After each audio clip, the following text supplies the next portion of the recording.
ರೈತ ಸಂಘದ ನೇತೃತ್ವದಲ್ಲಿ ಇವತ್ತು ಗಣಿ ಮತ್ತು ಭೂ ವಿಜ್ಞಾನ ಇಲಾಖೆಯ ಗುಲ್ಬರ್ಗಾ ಜಿಲ್ಲಾ ಕಚೇರಿ ಮುಂದ್ಗಡೆ ಪ್ರತಿಭಟನೆಯನ್ನು ನಡೆಸ್ತಾ ಇದ್ದೀವಿ.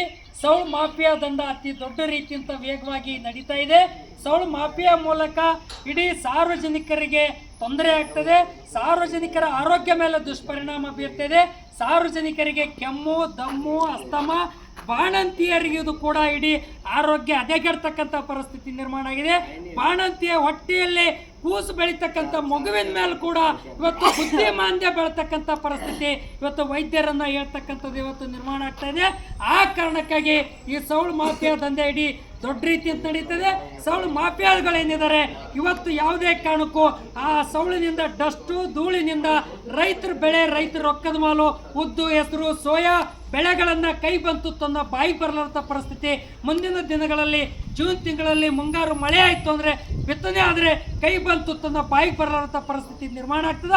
ರೈತರು ಕಂಗಾಲಾಗ್ತಕ್ಕಂಥ ಪರಿಸ್ಥಿತಿ ಬರ್ತದ.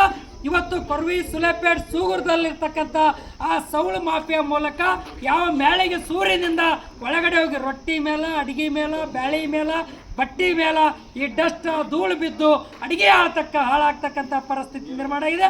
ತಕ್ಷಣದ ಬೇಜವಾಬ್ದಾರಿ ತಂದು ತೋರ್ತಕ್ಕಂಥದ್ದೇನಿದೆ, ಈ ಗಣಿ ಮತ್ತು ಭೂ ವಿಜ್ಞಾನ ಇಲಾಖೆ ಅಧಿಕಾರಿಗಳು ಇವ್ರಿಗೆ ಸೇವೆಯನ್ನು ಅಮಾನತ್ ಮಾಡಬೇಕು, ಕ್ರಿಮಿನಲ್ ಪೊಲೀಸ್ ಕೇಸ್ ಹಾಕಬೇಕು.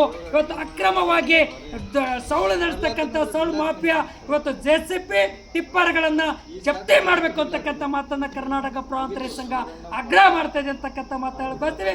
ಒಂದು ವೇಳೆ ಬೇಜವಾಬ್ದಾರಿ ತೋರಿದ್ರೆ ಮುಂದಿನ ದಿನಗಳಲ್ಲಿ ದೊಡ್ಡ ರೀತಿಯಂತ ಹೋರಾಟನ ನಡೆಸ್ತೀವಿ ಅಂತಕ್ಕಂಥ ಮಾತನ್ನ, ಸಾರ್ವಜನಿಕರ ಮಾನವೀಯತೆಯ ಹಿತದೃಷ್ಟಿಯಿಂದ ಕಾಪಾಡಬೇಕು ಅಂತಕ್ಕಂಥ ಮಾತನ್ನ ಇವತ್ತು ಕರ್ನಾಟಕ ಪ್ರಾಂತ ರೈತ ಸಂಘ ಒತ್ತಾಯ ಮಾಡ್ತಾ ಇದೆ.